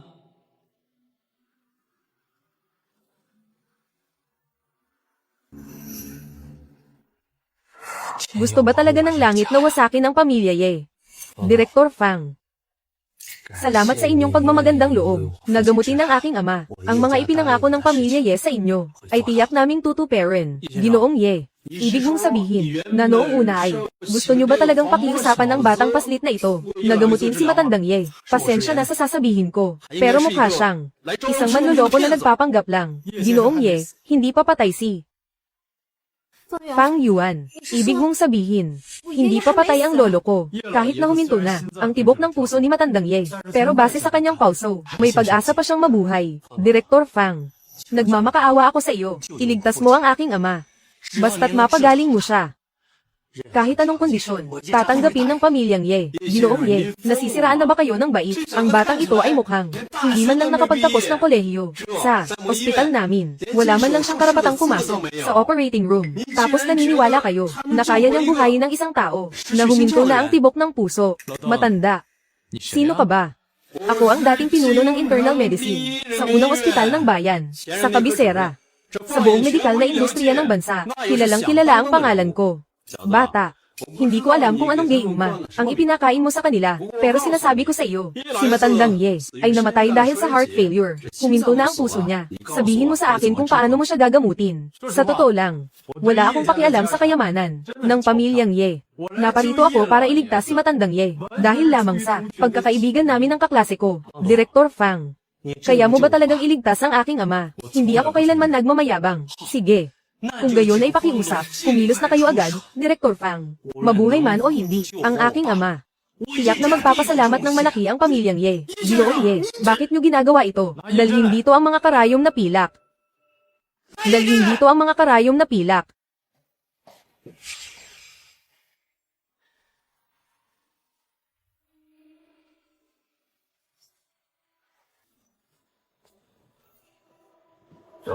Bata, curious talaga ako. Ano ba talagang gayuma ang ipinakain mo kay Ginoong Ye? Pero sinasabi ko sa iyo, sa silid na ito, may real-time monitoring. Kung si matandang Ye ay hindi mo magising, isusumbong kita sa presinto. Sasabihin ko na, hindi ka lang nanggagancho, kundi illegal ding nang gagamot. Matanda, hindi naman ganoon kaunsi ang medisina mo. Pero ang dami mong Saturday. Sayang at hindi ka naging komedyante.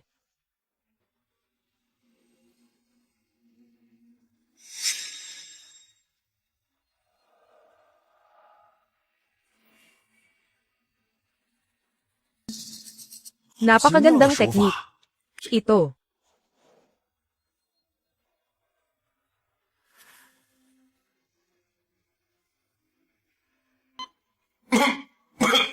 Gumalaw siya. Ama. Ama, gising ka na. Lolo. Sa wakas, gising ka na. Ako. Hindi ba sinabi ko na? Lolo. Si Fang Yuan. Ang nagligtas sa iyo, Lolo. Kaliligtas nyo lang sa panganib. Hindi pa kayo pwedeng gumalaw ng basta-basta. Magpagaling kayong mabuti, para mabuhay pa ng 7 o 8 taon. Walang problema. Sino ka? Papa. Ganito kasi yun. Ganoon pala. Hindi ko akalain na sa murang edad ni Director Fang, ay mayroon siyang pambihirang kakayahan.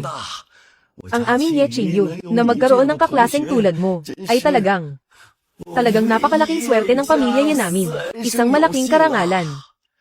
Ginoong Fang.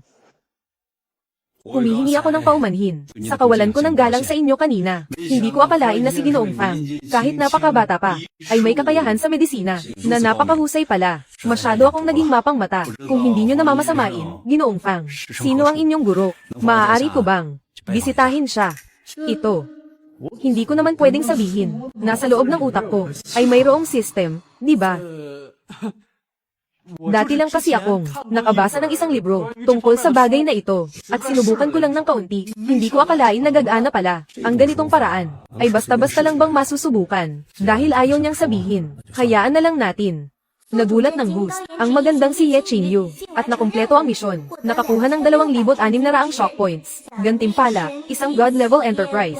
Management skill card. Pagkatapos gamitin ang card na ito sa target, maaari nitong gawin ang kakayahan sa pamamahala ng kumpanya ng target, na umabot sa rurok ng mundong ito, at magkaroon ng lubos na katapatan sa host. Napakagandang bagay nito. Kung magtatayo ako ng kumpanya sa hinaharap, hindi ba't pwede na akong maging isang boss na walang ginagawa? Kanino ko kaya ito dapat gamitin? Fang Yuan. Maraming salamat talaga sa iyo ngayong araw. Kung wala na ang lolo ko, ang pamilya Ye ko, ay baka tuluyan ng nawasak. Diyos ko. Hindi lang pala napakayaman ni Fang Yuan, kundi mayroon din siyang napakahusay na kakayahan sa medisina. Siya nga pala, Director Fang. Hindi ko alam kung mayroon na kayong mapapangasawa. Wala pa naman. Bakit? Mabuti. Thanks. Ipahatid mo ang aking utos. Mula ngayon, si Ye Qingyu na ang magiging tanging tagapagmana ng pamilya Ye. At ngayong araw, kasama si Director Fang, itatakda ang kasunduan sa kasal. Sige po, Ama. Aayusin ko na ito ngayon din. Sana ay maunawaan ako ni Director Fang. Kaya lang, bilang isang matanda, alam ko sa sarili ko na, hindi ko na mapapamahalaan ang pamilya Ye ng matagal. Ang pinakamalaking hiling ko ay ang makitang si Ye Qingyu ay makapag-asawa ng mabuting lalaki. Kanina, nakita ko kayo ni Ye Qingyu. Mukhang maayos naman ang inyong samahan. Kaya bigla na lang sumagi sa isip ko na gawin ang desisyong ito. Subalit, kung hindi ka sumasang-ayon, pababalaikan ko na lang si Feng ngayon din. Dahil sinabi na iyan ni Lolo. Bilang apo niya, mahirap din para sa akin ang tumanggi. Fang Yuan, ano sa tingin mo? Lolo, bagamat hindi pa ako kasal, may kasintahan na po ako. Ako, hindi ko siya gustong pagtaksilan. Ganoon ba? Hayaan na nga. Masyado lang naging mapusok ang matandang ito. Gayunpaman, Director Fang, nakikiusap ako sa inyo, ngayong gabi. Manatili muna kayo sa mansyon ng pamilya Ye, upang maipakita ng aming pamilya, ang aming pasasalamat sa inyo.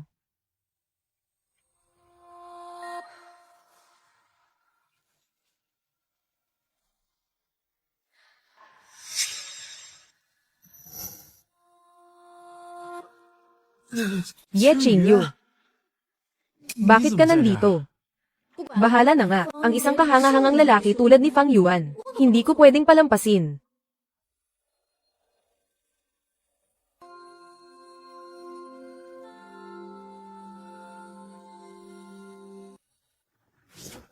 Ye Qingyu, anong gagawin mo? Fang Yuan, ako. Ye Qingyu, batay sa karanasan ng lolo sa loob ng ilang dekada, sa hitsura at kakayahan ni Director Fang, sa hinaharap, siguradong magiging dakilang tao siya. Ang pamilya niya natin, kailangang gawin ang lahat ng paraan upang mapanatili siya sa ating panig. Fang Yuan, ano kasi? Iniligtas mo ang lolo ko. Gusto kong bumawi sa iyo. Kaya lang, hindi ko alam kung paano gagawin. Kaya naman, siguradong pagkana ito, ng matandang iyon, muntik na niyang masira ang reputasyon ko. Gusto mong bumawi sa akin, di ba? Gamit ang paraang ito. Ha?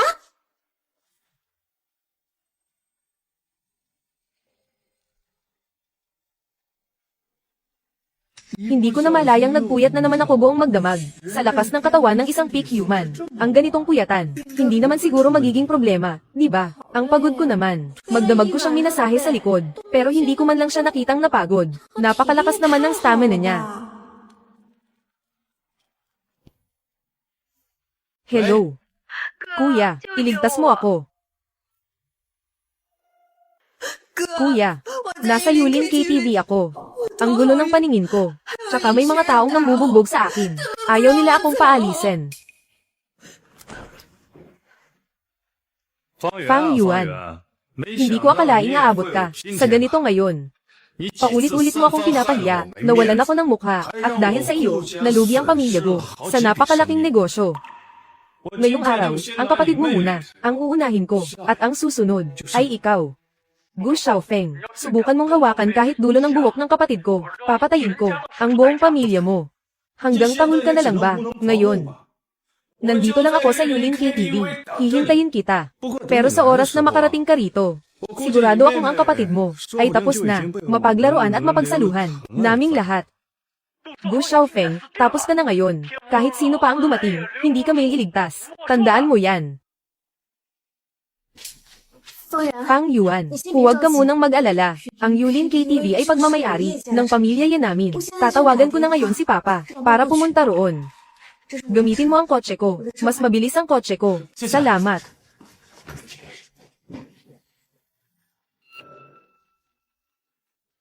Panginoong Luo, ito nga pala ang sinasabi ko sa inyong napakagandang dilag. At saka, siguradong sariwa pa ito. Tingnan ninyo. Tungkol sa pakikipagtulungan natin sa pamilya Luo. Masakit ang balikat ko. Mautak ka talaga, bata. Huwag kang mag-alala. Basta't napaligaya mo ako. Madali nang pag-usapan ang lahat. Ang pamilya Luo ko rito sa Jiangcheng ay may pangalan din naman. Sino ba yung Pang Yuan na yan? Ha? PWE. Kahit kailan ay hindi ko pa narinig ang pangalang yan. Hindi ko kilala. Pang Yuan. Dahil kinalaban mo si Gu Xiaofeng, wawasakin ko ang buong pamilya mo. Halika rito. Huwag kayong lalapit. Papunta na rito ang kuya ko. Hindi niya kayo patatawarin. Oo. Ang batang ito, nagbabanta pa sa akin. Ako, ngayon din ay ipapakita ko sa iyo kung sino ang kinakalaban mo. Ginoo, may nagulat sa amin na dito ay may nagaganap na ilegal na gawain. Pakiusap, buksan ang pinto para sa inspection. Umalis ka. Sabihin mo sa kanya, may ginagawa akong importante. Opo. Ginoo, buksan niyo ang pinto, magpa-inspection kayo. Walang katapusan na to, Gusto kong makita kung sinong may lakas ng loob na hindi rumispeto sa pamilya Luo ko. Ikaw. Gu Xiaofeng, katapusan mo na. HMPH, Pang Yuan, ang bilis mong dumating, pero ngayong araw, narito si Boss Luo. Gusto kong makita mo mismo, ang kapatid mo, naapihin namin. Ano pang tinatayo-tayo nyo riyan? Sugod.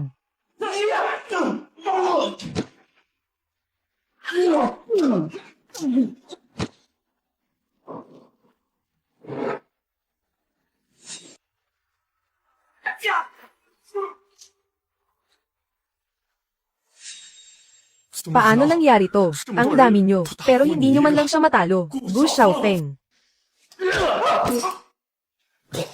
Isa siyang halimaw. Kapatid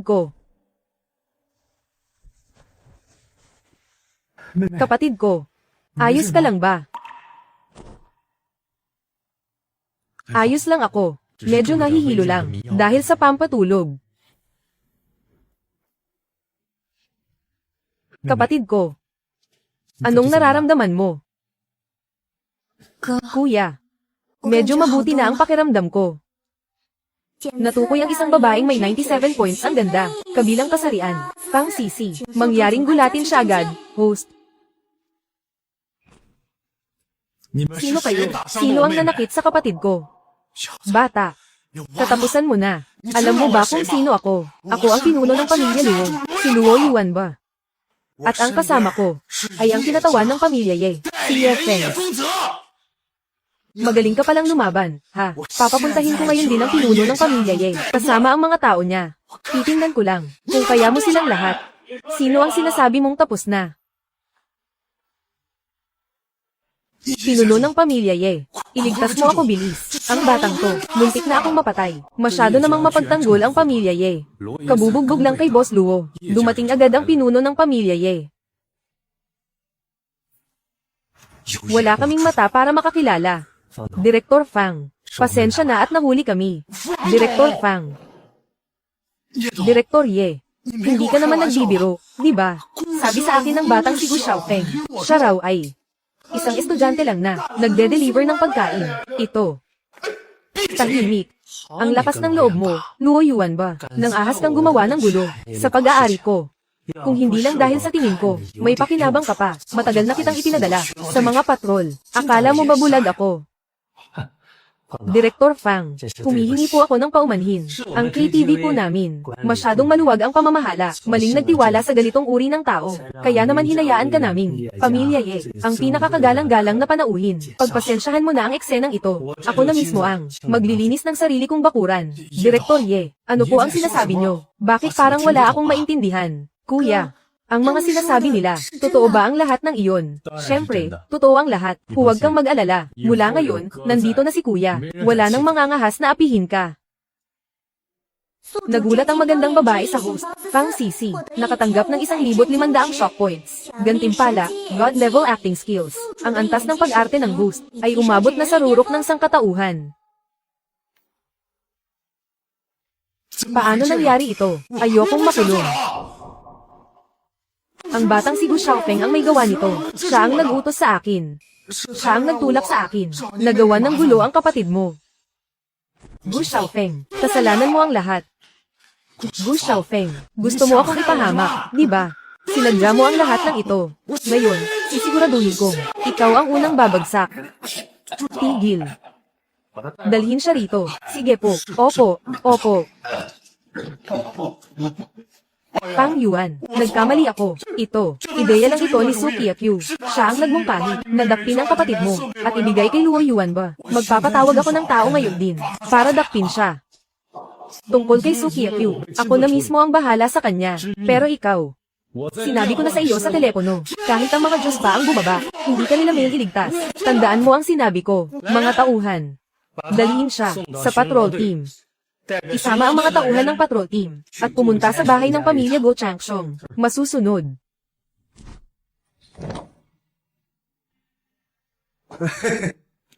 Aling kamay ang ginamit mo kanina para saktan ang kapatid ko?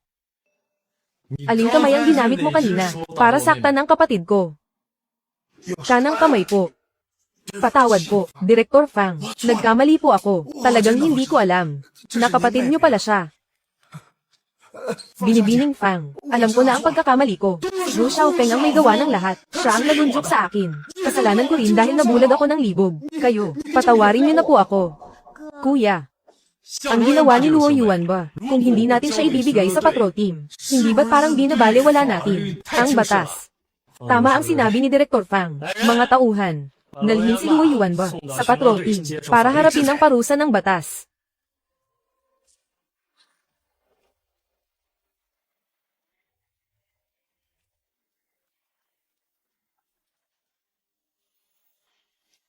Wow! Grabe! Ang ganda naman ng malaking bahay na ito. Kuya, sabihin mo sa akin ang totoo. Isa ka ba talagang Dragon King? O kaya naman ay isang God of War? Ang galing mo namang magtago sa akin. Loka-loka. Ano ba ang pinagsasabi mo? Kung ganoon, bakit ang taong may apelyidong Ye na iyon ay magalang na magalang sa iyo at tinatawag ka pa niyang Director Fang? Kuya, bakit parang pakiramdam ko ay lalo kang pumogi? Nagpa-plastic surgery ka ba? Loka-loka. Kung sasabihin ko sa iyo na nakatagpo ako ng isang matandang immortal at ginawa niya akong isang maliit na immortal, maniniwala ka ba? Siyempre naman, naniniwala ako. Ngayong, mula sa pagiging delivery rider, ay naging Director Fang ka na. Kahit ano pang sabihin mo, paniniwalaan ko. Ay oo nga pala. Simula sa araw na ito, huwag ka nang magtatrabaho pa. Kunin mo ang card na ito, buwan-buwan, ay papadalhan kita ng 1,000,000. 1,000,000. Nagulat ang host sa magandang babae. Si Fang Sisi ay nakakuha ng 1,700 shock points. Gantimpala, teaching halo. Matapos buksan ang halo na ito, ang sino mang tuturuan ng host ng harapan, sa anumang larangan, ay madaling matututo sa isang turo lang. Isang turo lang ay alam na agad. Kasama ang nakuha ko noong nakaraan na God level music at God level acting. Hindi ba't makakapagpalaki ako ng isang grupo ng mga God of Songs at Movie Kings? Kuya, napakabait mo talaga sa akin. Mahal na mahal talaga kita. Ikaw talagang loka-loka. Napuno ng laway mo ang mukha ko. Sinasabi ko sa iyo, ang 1,000,000 ito ay hindi ibinibigay ng walang kapalit. Kailangan mong pumayag. Sa isang kondisyon ko, pumapayag ako. Kahit ano pang sabihin mo ngayon, papayag ako. Mukhang pera talaga. Ganito iyon. Mag-i-invest si kuya para magtayo ng isang media company. Hindi ba't pangarap mo noong bata ka pa, na maging isang sikat na artista? Tutulungan ka ni kuya na tuparin ang pangarap na iyon. At kasabay nito, pwede rin akong makakuha ng maraming shock points. Talaga. Kuya, napakabait mo talaga sa akin. Mahal na mahal talaga kita. Hoy, nanggugulat ka ah. Isa pa nga.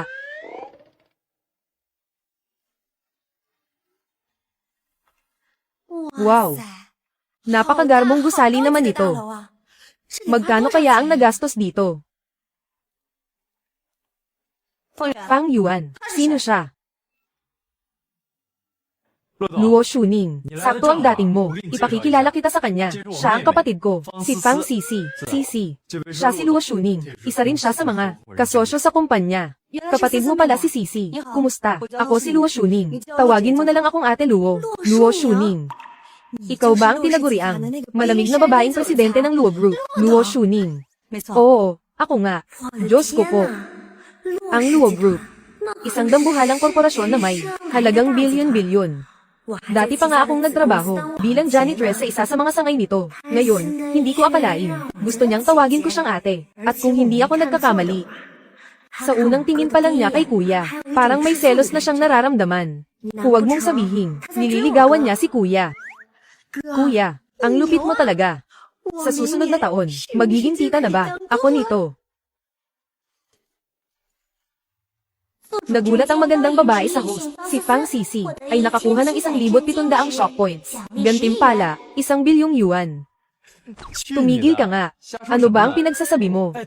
Nga pala, Luo Shuning, ang kapatid ko. Gusto niyang maging artista. Tingnan mo nga kung pwede siya.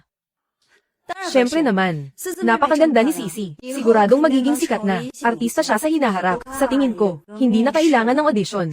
Pumirma na agad tayo ng pinakamataas na uri ng kontrata para sa artista. Magsisimula ang sweldo sa 10 milyong yuan kada taon. 10 milyong yuan kada taon. Huwag naman, hindi pwede. Una, hindi ako marunong umarte. Pangalawa, hindi rin ako marunong kumanta. Kahit extra lang muna, ayos lang. O kaya naman, magsimula muna ako sa pinakamababang posisyon. Mabait kong kapatid. Ang pagkanta at pag-arte, hindi naman ganoon kahirap. Magtiwala ka sa akin. Tuturuan kita ng ilang diskarte mamaya. Sinisiguro ko sa iyo, sa isang saglit lang, magiging bagong reyna ka na, ng kantahan at pelikula. Sige na nga. Tutal napakagaling naman ng kuya ko. Kahit sabihin mong ikaw si Superman, maniniwala pa rin ako. Kung ganoon, napagkasunduan na, Sisi. Papasamahan kita sa assistant kong si Shaoli, para pumirma ng kontrata. Shaoli, samahan mo si Sisi, para pumirma ng kontrata. Direktang pirmahan ng pinakamataas na antas na S-grade. Sige po, Luo Shuning. Sige po, kuya, ate Luo. Mauuna na po ako. Magkita na lang tayo mamaya. Dito po tayo. Kagalang-galang na Fang, mayroon pa akong mga bagay tungkol sa grupo na kailangang pag-usapan sa iyo. Pumunta tayo sa opisina ko. Sige.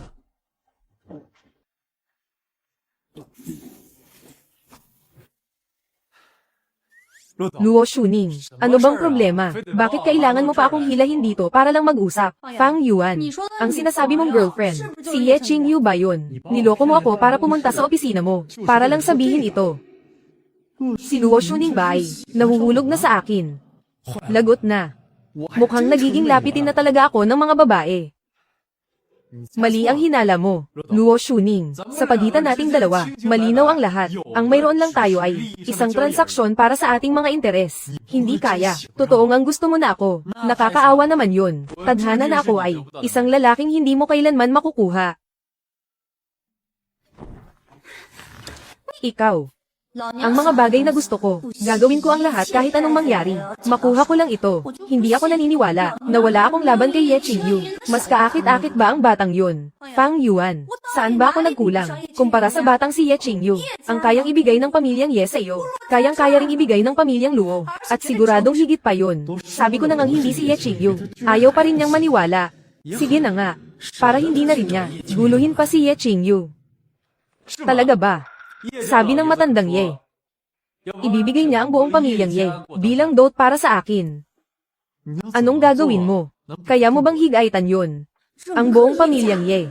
Ang matandang Ye. Ganun pala siya katapang magdesisyon. Hindi ako pwedeng magpatalo. Mukhang kailangan ko nang gamitin ang ganda ko. Dito na ako dadaan. Pagdating sa yaman, hindi ko huli ang pamilyang Luo sa pamilyang Ye. Basta't pinakasalan mo ako, ikaw na ang magiging hari ng pamilyang Luo. At isa pa.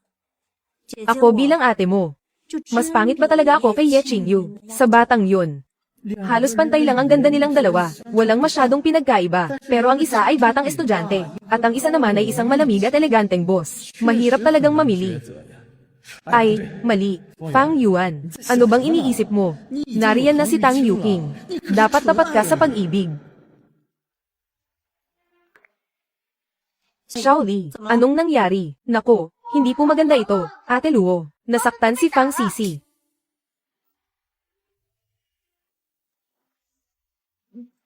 Binibining Fang, pumirma ka lang dito. Sandali lang. Shaoli, anong nangyayari sa iyo? Maling kontrata ang nadala mo. Ito ang pinakamataas na antas na Class S na kontrata ng grupo natin. Baguhan lang ang batang ito, di ba? Walang mga gawa, walang kasikatan. Mabuti na nga kung makakuha siya ng extra na papel. Ang pinakamataas na pwede niyang pirmahan ay Class D na kontrata lang. Binibining Leo, sa tingin ko ay nagkakamali ka. Ito ay espesyal na bili ni Ate Luo sa akin, na ipapirma kay Binibining Fang ang Class S na kontrata. Ano?